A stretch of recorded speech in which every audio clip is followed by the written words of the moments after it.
Oke, lalu ada cara mengatasi penundaan. Amati kelakuan menunda. Kenapa mau menunda-nunda gitu ya?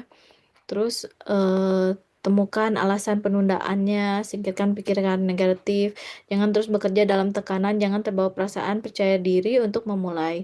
Nah, kadang ada beberapa orang yang misalkan ngelihat, aduh dosennya begini, aduh dosennya begitu gitu ya.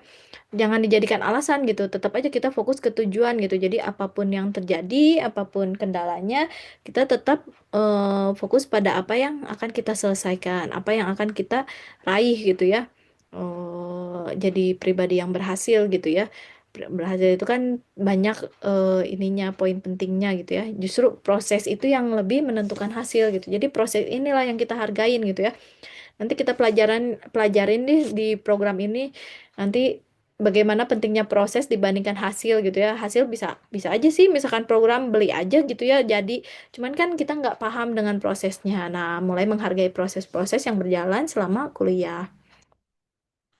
Terus ada yang menjaga kesehatan dan penampilan ya, mahasiswa teknik itu harus pola makan yang sehat, olahraga teratur, tidur berkualitas, menjaga penampilan. Karena kan kita akan mempresentasikan produk kita, ketemu orang yang banyak, jadi kita harus bisa memanage diri dengan baik gitu ya. Jangan lupa gara-gara ada project terus sampai lupa makan, lupa tidur, dan jangan sampai kita nggak mandi berapa hari gitu ya. Nah, itu tuh penting buat kita menjaga tubuh gitu ya, bukan sekedar pengetahuannya aja yang di itu. Nah, sudah oke untuk materi penyemangat, bekal untuk selama kuliahnya.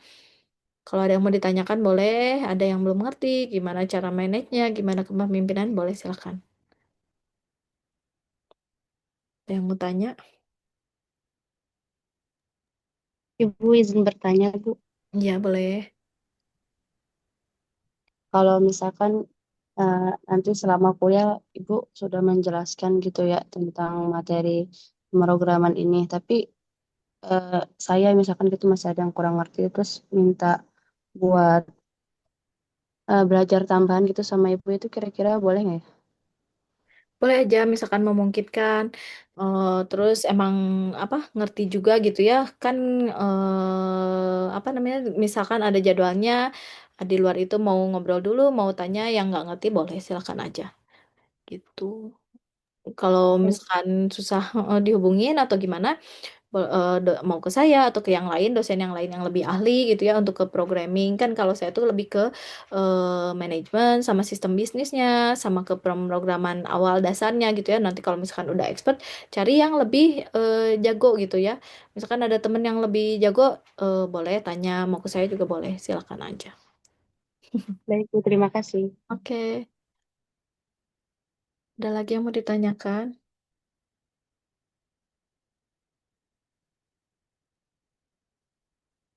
Kelasnya bebas aja ya, misalkan ada yang mau tanya, mau apa terkait tugas atau selama kuliah boleh silakan aja. Nanti kan misalkan Tridharma ya kalau misalkan di kampus itu ada eh, kegiatannya tuh untuk dosen mahasiswa tuh ada Tridharma namanya. Tridharma itu yang membedakan dengan sekolah. Jadi kalau Tridharma itu ada penelitian, pengabdian kepada masyarakat, juga apa namanya ya? Penelitian pengajaran. Nah, jadi misalkan mahasiswa mau ikut bikin penelitian apa ya, misalkan yang dari bisnis apa membantu UMKM yang apa namanya tuh masih belum mengenal website, yang masih belum masih melakukan pembukaan manual, kita bisa lakukan namanya pengabdian kepada masyarakat. Jadi kita membantu UMKM untuk digitalisasi gitu ya. Nah, itu tuh nanti ada nilai plus, misalkan kita bisa jadi tahu kegiatan di bisnis orang lain seperti apa, yang perlu kita bantu dengan sistemnya seperti apa gitu ya. Jadi kita juga banyak hal yang bisa dilakukan gitu. Paper-paper itu ya jurnal gitu, jadi sebagai bahan tulis eh, penelitian kita gitu. Misalkan nih ada ide dari apa jurusan DKV, misalkan bagus desainnya nih, bikin ide untuk desain perusahaan seperti apa, bisa diikut lombakan, diikut sertakan. Misalkan belum ada pembimbing boleh tanya ke Kaprodi, boleh ke saya gitu, Bu punya ide apa gitu ya. Bisa nggak apa bekerja sama gitu ya, membimbing. Misalkan kalau saya dulu tuh misalkan waktu kuliah tuh jadi nggak cuman sekedar kuliah pulang kuliah selesai gitu ya, jadi diajak dosen juga, boleh deh kalau misalnya punya ide apa tulisan. Dulu kan masih belum ada AI, belum ada expert system ya, dulu tuh mengidekan 14 tahun lalu tuh jadi expert system tentang penyakit, misalkan penyakitnya tuh belum terdeteksi kan, kalau dulu tuh harus sedikit-sedikit ke dokter lah, ke ahli gitu ya. Nah gimana caranya misalkan kita itu tahu dari misalkan sakitnya tuh demam batuk pilek, nah itu tuh bisa didefinisikan. Oh, dengan gejala begini bisa jadi penyakit apa gitu. Nah, itu kan kalau misalkan ke AI sekarang udah bisa ya langsung dengan gejala begini di kemungkinan begini gitu. Tapi kan nggak bisa dipercaya langsung 100% gitu ya. Ke- tapi kan itu bisa jadi ide inovatif gitu ya untuk mahasiswa. Misalkan itu tuh sebagai cara kita bisa tahu gitu. Nah, itu tuh gimana caranya membuat sistem seperti itu, gimana membuat kecerdasan seseorang itu mesinkan, dikomputerkan, dibuat programnya gitu. Nah, itu kan namanya kecerdasan buatan. Kayak kecerdasan buatan itu apa sih? Kecerdasan manusia kan kecerdasan dari data-data orang gitu ya, dimasukkan. Nah, akhirnya si AI itu jadi ahli gitu karena dia udah banyak membaca data yang dimasukkan orang gitu. Nah, kalau dulu itu jadi kita juga kan berpikir gimana gitu ya bikin suatu sistem supaya inovasi gitu ya.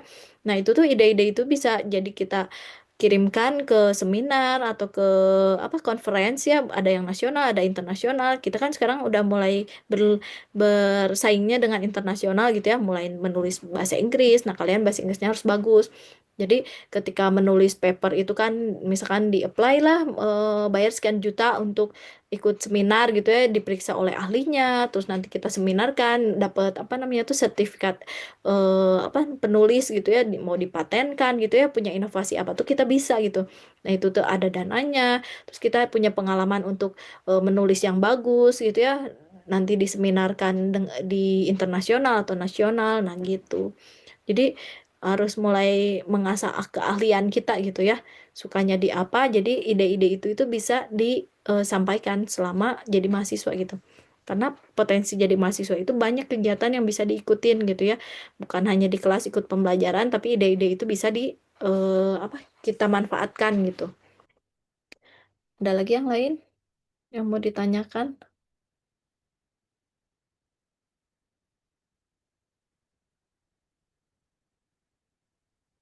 Terus ada juga misalkan mahasiswa itu yang bagus tuh ikut olimpiade apa gitu ya, atau ikut perlombaan apa, misalkan menang medali apa gitu ya dari kemahasiswaan kan bisa jadi potongan biaya kuliah ya, kan lumayan ya untuk mahasiswa, uangnya bisa dipakai untuk beli buku atau bisa beli laptop baru, penunjang kuliah gitu. Jadi kuliahnya dapat, ilmunya dapat, pengalamannya pun dapat yang banyak. Jadi selama mahasiswa tuh jangan diem aja gitu, karena banyak loh, luas gitu ya. Jangan sampai menyesal ketika setelah lulus nggak bisa apa-apa gitu, karena temannya sedikit, kemampuan apa beradaptasinya kurang gitu ya. Terus nggak tahu dunia luar gitu ya, sampai nyari nyari tugas akhir judul skripsi pun sampai kebingungan gitu. Jangan sampai kayak gitu.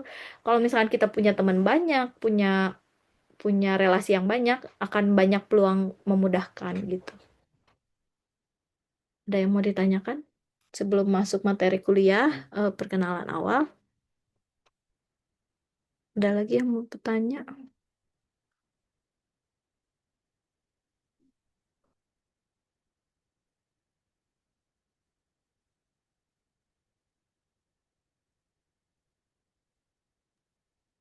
Tidak, Ibu.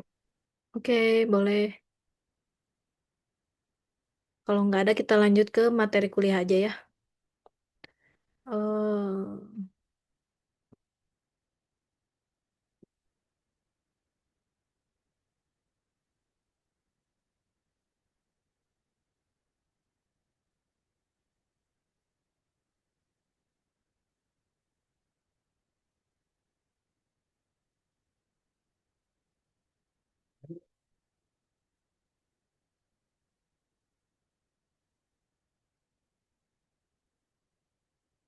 Oke, sebentar.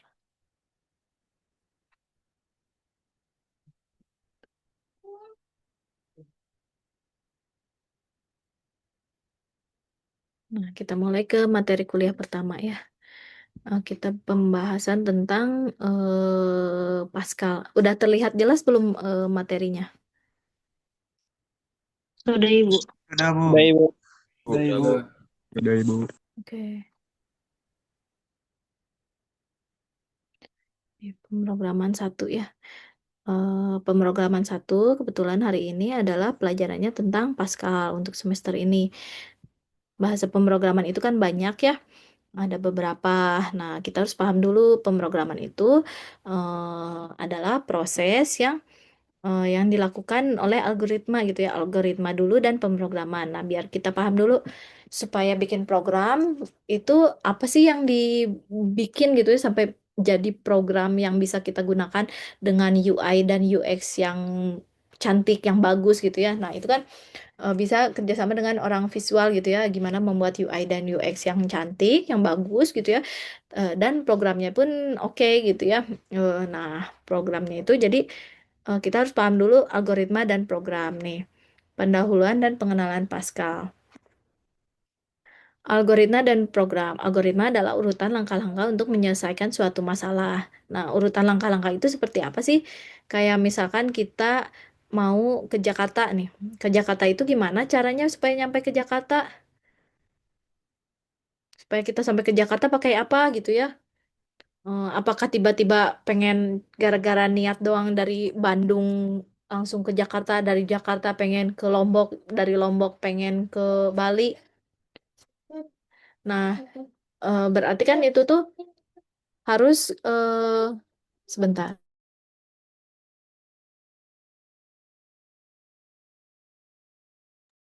Nah, jadi kan misalkan mau berpindah dari satu titik ke titik lain itu ada proses ya, ada langkah-langkah yang harus kita kerjakan. Nah, misalkan dari Jakarta mau ke Lombok berarti kita harus menggunakan apa? Bisa menggunakan kendaraan pesawat, mobil, atau motor gitu ya. Nah, itu tergantung dari pilihan yang kita pakai. Nah, algoritma juga begitu, berarti ada langkah-langkah yang harus dilakukan gitu. Misalkan mau ke bandara, mau naik pesawat nih ke Jakartanya, berarti harus kita dari rumah ke bandara baru naik pesawat. Ada perjalanan yang langkah-langkahnya itu harus kita lakukan gitu. Nah, algoritma itu seperti itu gitu ya. Jadi dia itu membuat langkah-langkah dalam suatu sistem yang bisa terbaca oleh orang lain dan juga oleh kita gitu, yang membentuk sesuatu itu gitu. Lalu, nah, pemrograman dan bahasa pemrograman. Nah, algoritma dulu ya, urutan langkah. Nah, algoritma. Program itu dibuat dengan algoritma, ada langkah-langkah yang harus dikerjakan. Nah, program itu merupakan suatu urutan logika dengan input dan output tertentu. Program juga dapat berupa kumpulan perintah agar komputer dapat berfungsi secara optimal sesuai dengan kemauan. Jadi program itu eh, diurutkan gitu ya. Misalkan kita mau membuat suatu data penjualan, diprogramkan, berarti ada data yang harus dimasukkan, inputnya dan output keluarannya seperti apa. Misalkan laporan keuangan. Nah, laporan keuangan itu kan banyak data yang harus dimasukkan. Nah, inputannya orang masukkan. Nah, sistem dan prosesnya itu kita yang buat. Berarti algoritmanya itu kita yang harus rencanakan gitu ya. Membuat ini berjalan supaya satu tambah satu sama dengan dua, berarti harus ada proses yang dimasukkan. Nih, program juga berdapat berupa langkah, perintah, komputer berfungsi secara optimal sesuai dengan kemauan. Pemrograman dan bahasa pemrograman. Pemrograman suatu kegiatan atau proses merancang, menulis, dan menguji program. Merancang itu jadi merancang nih, mau bikin apa, dirancang dulu nih dari awal masuknya, data yang dimasukkan perlu apa, misalkan nama, NPM, jurusan gitu ya, untuk mendata, suatu mendata gitu ya. Terus menulis, berarti harus dituliskan, terus ada menguji, menguji sistem itu berjalan atau enggak gitu. Nah, itu tuh harus dirancang dari awal. Nah, itu adalah memprogram, berarti memprogram itu ada beberapa proses yang harus dilakukan. Lalu ada bahasa pemrograman. Nah, bahasa pemrograman kayak tadi kita mau ke Jakarta, ada pesawat, ada mobil, ada motor, berarti prosesnya itu ada bahasa pemrogramannya supaya sampai itu, supaya nyampe tujuan itu ada pakai apa sih gitu ya. Nah, pakai bahasa komputer supaya kita sampaikan, nggak mungkin dari satu titik ke titik berikutnya gitu ya, menghilang gitu kan, nggak mungkin. Nah, jadi ini tuh langsung pakai ada proses. Nah, ini tuh disebutnya bahasa pemrograman. Jadi bahasa komputer yang digunakan dalam menulis program. Nah, bahasa pemrograman itu ada Java, ada Go, ada PHP, ada Pascal. Nah, kalau ini tuh tiap bahasa pemrograman itu ada compilernya yang masing-masing berbeda gitu ya. Misalkan Java berarti pakai NetBeans, PHP pakai Notepad atau apa yang sekarang ya. Terus ada Pascal, Pascal berarti pakai Turbo Pascal atau Free Pascal. Nah, bahasa pemrograman yang kita bahas sekarang semester ini adalah dengan Pascal. Pascal itu sejarah dan pengertiannya salah satu bahasa pemrograman komputer yang sering dipakai untuk belajar algoritma dan pemrograman bagi pemula terutama di bidang akademis. Jadi pemrograman Pascal itu karena bertahap gitu ya. Jadi seperti mengajari orang baru belajar gitu. Write, nulis, baca gitu ya. Suruh dibaca gitu. Jadi biar dikeluarkan supaya kita bisa baca gitu. Nah, kemudian Pascal dikembangkan oleh Nicholas Ward pada tahun 68 sampai 69 dan dipublikasikan tahun 70. Nicholas Ward atau lengkapnya Nicholas Emil Ward adalah seorang dosen ilmuwan dan peneliti komputer berkebangsaan Swiss. Nama Pascal dipilih untuk menghormati Blaise Pascal, seorang ilmuwan matematis Prancis yang pada tahun 42 membuat kalkulator mekanis pertama di dunia.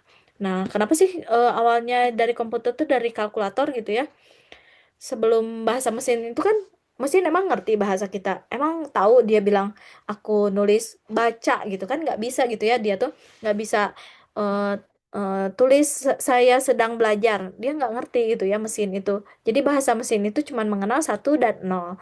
Nah, bahasa pemrograman itu memprogram supaya si compiler itu mengerti gitu, menulis tulis saya sedang belajar. Nah, itu tuh harus disebutkan gitu, menulis. Nah, kalau di bahasa Pascal itu disuruhnya write in, read in. Nah, dalam bahasa pemrograman itu misalkan ketika mau memerintah menulis, awalnya tuh harus diawali dengan apa namanya tuh dengan program. Terus diakhiri dengan end gitu ya. Jadi ketika diproses kita menyuruh program untuk berjalan ya, membuat program di dalam compilernya itu harus ada bahasa pemrograman yang kita pahami gitu ya sebelum memprogram.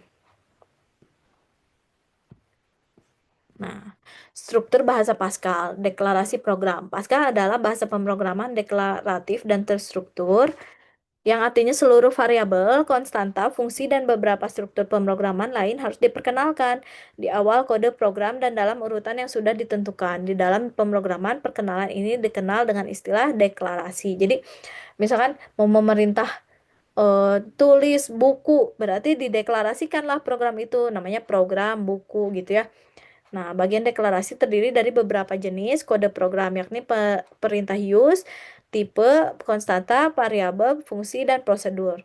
Tubuh main program adalah tempat di mana kode program utama ditulis. Disinilah dilakukan pemanggilan fungsi atau prosedur jika ada, serta pembuatan proses alur kerja program. Main program diawali dengan keyword begin dan diakhiri dengan end.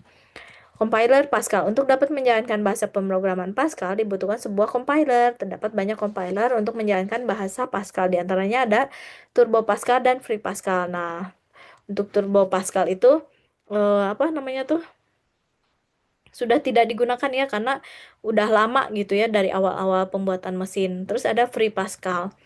Free Pascal itu adalah langsung ke dalam sistem operasi modern tanpa memerlukan emulator atau aplikasi tambahan. Nah, nanti kita akan bermain-main dengan antarmuka Free Pascal. Nah, kalau ada laptopnya atau misalkan kita bisa install sendiri di freepascal.org download.html. Nah, Free Pascal ini nanti kita download. Kalau di lab berarti kita kebagian pakai komputer yang di lab ya untuk coba-coba ini. Misalkan belum ada, boleh coba-coba di rumah, cari modulnya, cari compilernya sendiri. Kalau masih penasaran gitu ya boleh. Nah, ini contoh penulisan program Pascalnya kayak gini. Nih, ketika Pascal itu ditulis di compiler, ditulisnya program dulu. Nih, kita mau bikin program apa sih? Hello World gitu ya. Terus untuk memulai perintah menulis kata hello world itu harus dimulai dengan begin, write in, hello world, write in, sedang belajar Pascal. Nah, terus read in. Nah, berarti harus dibaca dan diakhiri dengan N. Nah, kalau Pascal itu jadi perintahnya itu kita memerintah dengan lengkap gitu ya. Jadi harus ada awalan, terus apa mulai perintah dan diakhiri. Banyak program yang error itu karena satu hal gitu, misalkan nggak ada N-nya atau nggak ada tanda kutipnya atau tanda tutupnya. Nah, dari kata yang kita buat ini, nanti keluar kata kayak gini, Hello World sedang belajar Pascal kayak gitu. Nanti kita coba di lab, kalau ada jadwalnya di lab ya, kalau nggak dicoba di laptop masing-masing gitu ya. Nah, perbedaan huruf besar atau kecil di Pascal tidak membedakan penggunaan huruf besar atau kecil, disebutnya case insensitive. Misalkan di Java itu ya huruf besar B-nya atau write in, T-nya mau besar, T-nya kecil itu berpengaruh nanti di apa di debug pas di debugnya itu error.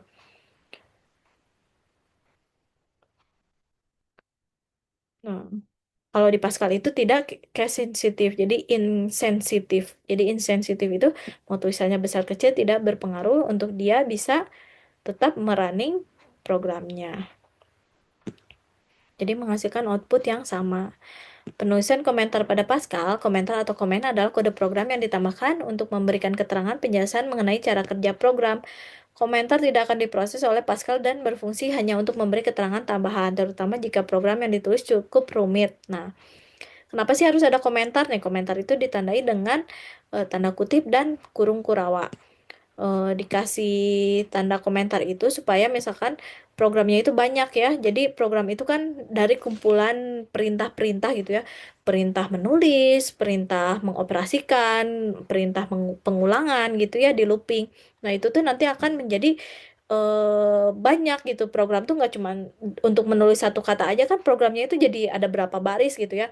Nah, untuk kita paham dan ngerti nggak sampai hilang si si programnya itu nggak ketukar-tukar gitu. Jadi kita tuh nanti dikasih catatan tanda gitu. Oh, ini tuh untuk program menghitung. Ini untuk apa? Untuk menghitung laba. Misalkan ini untuk menghitung apa namanya tuh jumlah barang. Nah, itu tuh nanti ditandain. Jadi misalkan ada error di satu button gitu ya, satu tombol, ada error di satu program, nggak pusing nyari codingnya yang mana gitu. Kalau kalau nggak ditandain, makanya perlu diberi komentar.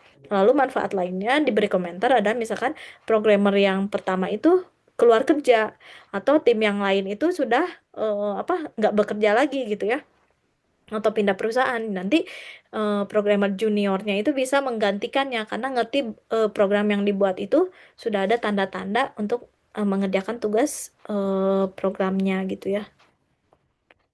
Lalu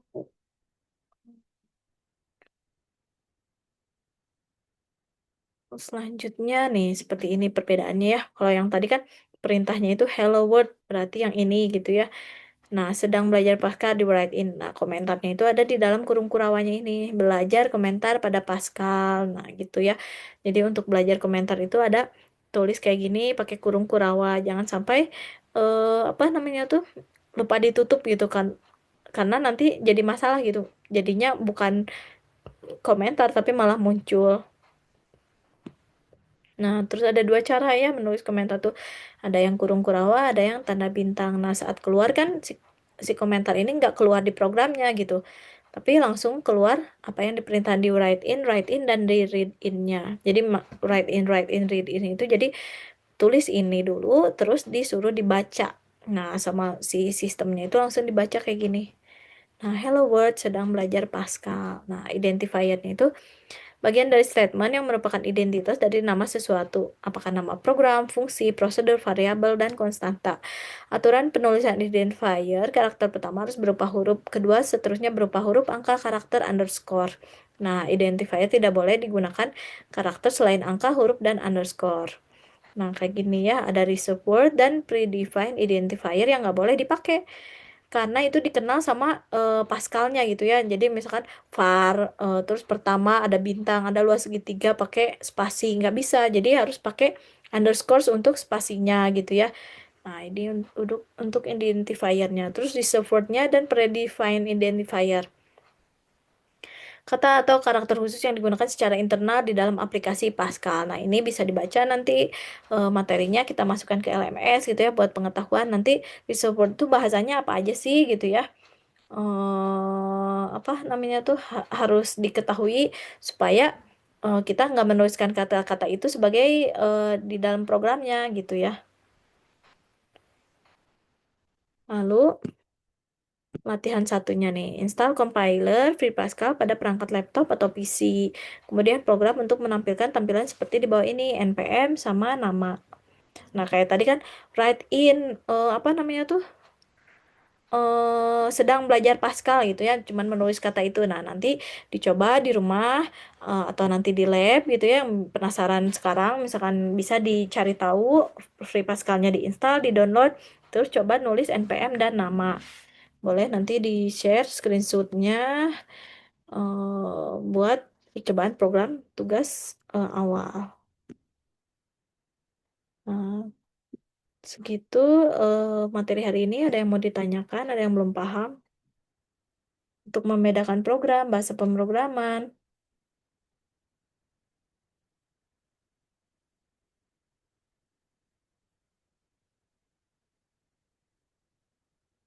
Boleh ada yang mau bertanya tentang Pascalnya untuk awalnya?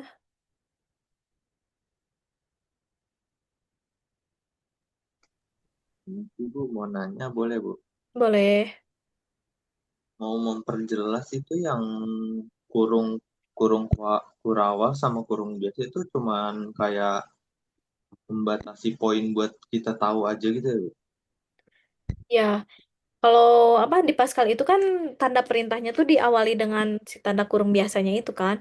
Nah, tanda kurung itu emang perintahnya gitu gitu. Jadi kita mau misalkan mau menulis apa ya nanti di dalam kurungnya itu gitu. Sedangkan si kurung Kurawa itu nanti nggak akan keluar di program Pascalnya gitu. Di pas di running itu nggak akan keluar. Nanti deh kalau misalkan udah ada programnya dicoba gitu. Coba-coba aja misalkan perbedaan kalau pakai kurung, kalau pakai kurung Kurawa nanti keluarnya seperti apa. Nanti ada errornya, ada debugnya. Nah, itu tuh nanti dicoba-coba. Oh, nanti kita ngerti. Ternyata yang kurung ini berfungsi untuk apa namanya tuh untuk mengcompile-nya dan yang satunya lagi untuk komentarnya. Memang dari aturan si komputernya itu si compiler Pascalnya itu emang kayak gitu gitu. Nanti beda lagi misalkan kita sedang belajar Java gitu ya pemrograman Java di NetBeans-nya nanti beda lagi justru tanda perintahnya itu justru pakai tanda kurung kurawa kayak gitu. Nanti beda lagi di bahasa pemrograman apa nanti itunya belajar apa. Jadi kita kayak belajar bahasa lagi gitu.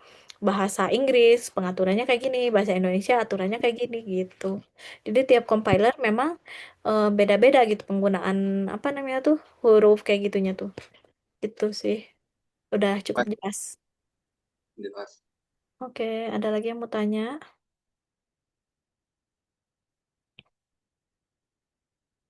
Barangkali ada yang belum paham.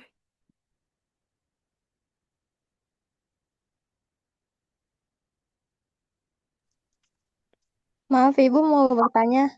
Iya. Boleh gak, Bu, selain di komputer itu kita belajar Pascal lewat web di HP gitu, Bu?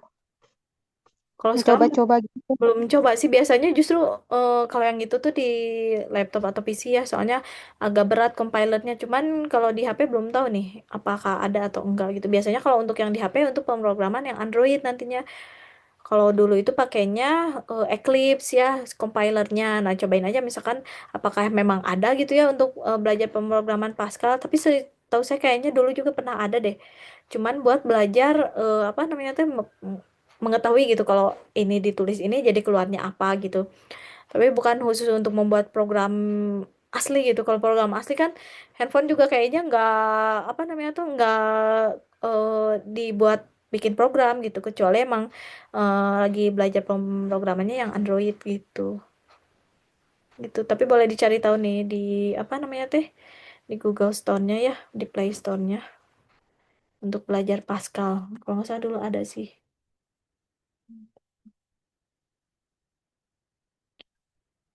Ini ada nih Pascal and IDE ya. Jadi kita bisa buat tahu nih get integer, begin, apa write in. Boleh nih bisa dicoba kalau misalkan ada yang mau gitu ya. Bisa diinstal. Nanti boleh di screenshot aja nih. Udah coba gitu ya, bikin pemrogramannya. Tuh kode stylenya ada use, CRT, tes, tipenya integer. Kalau integer itu kan untuk angka-angka gitu ya. Jadi kalau misalkan bahasa pemrograman itu eh I, J.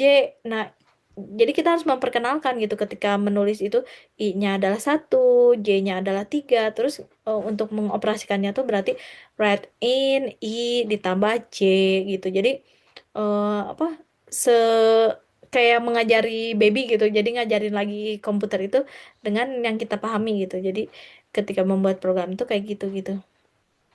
Gimana caranya misalkan menulis apa hasil dari 10 bagi 2 gitu ya. Nah, di Pascal tuh nanti harus di tipenya dijelaskan use-nya apa, menggunakan tipenya apa, integer apa kayak gitu. Ini ada sih buat di handphone kalau mau yang mau coba-coba biar ngerti dulu. Nanti baca dulu materinya, bisa dicari sendiri ya modulnya, contoh pemrograman Pascalnya.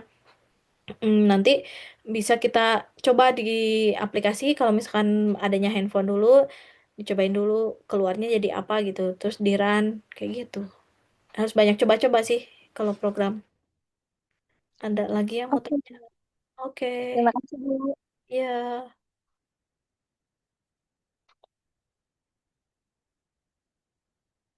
Ada lagi yang mau tanya?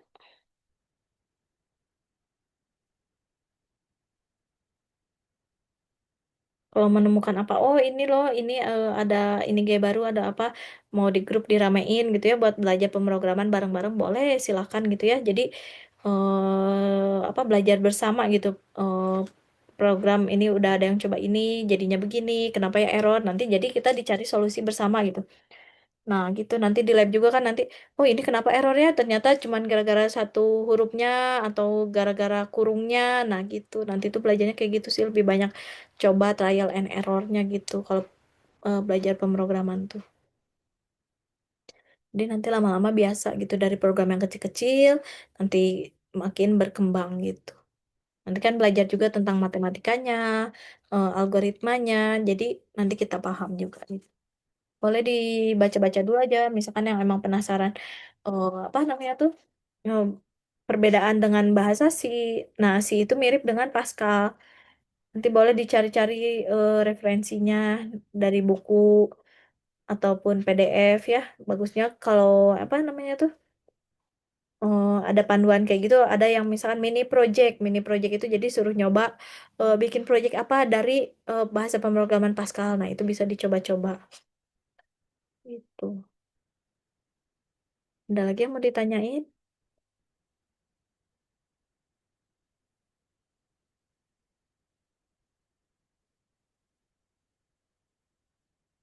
Kalau apa namanya tuh buku-buku bisa dicari namanya Rinaldi Munir. Kalau sekarang bisa di sosmed ya. Emang dosen-dosen ITB gitu ya yang membuat buku-buku. Nah, itu tuh nanti mereka juga banyak sharing tentang apa namanya teh kuliah yang lain gitu. Jadi kita oh ternyata mata kuliah yang di ITB itu misalkan informatikanya tuh belajar tentang keamanan data kayak gitu ya, tentang gimana caranya kita bikin program nggak di apa namanya tuh di otak-atik orang lain, bikin testingnya kayak gitu nanti jadi kita makin banyak tahu itu. Itu deh boleh dibaca-baca dulu, nanti tinggal dicoba-coba gitu. Kalau program belajar program itu ada lagi yang ditanyain lagi? Ibu, saya izin bertanya. Boleh. Kemarin kan saya coba nyari-nyari di YouTube, di website tuh cara belajar Pascal. Terus saya dapat referensi dari YouTuber itu pakai aplikasi ini Bu, SoloLearn. Tapi saya belum ngerti cara masuknya gitu, cara bikinnya. Iya, iya. Nah, kalau misalkan mau coba pakai aplikasi yang apa udah ada install kayak gitu, emang harus disesuaikan lagi, harus dicari tahu lagi nantinya tuh cara menginstalnya, cara memakainya, karena emang tiap compiler tuh beda-beda gitu. Oke Bu, terima kasih. Oke, ada lagi?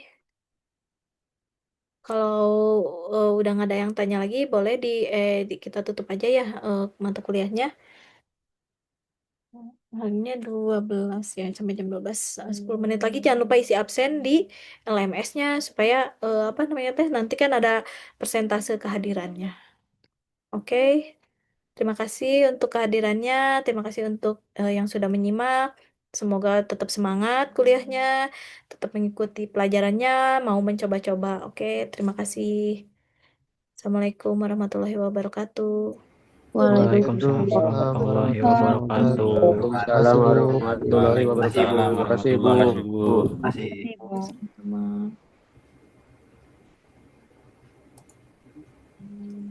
PJ mana PJ?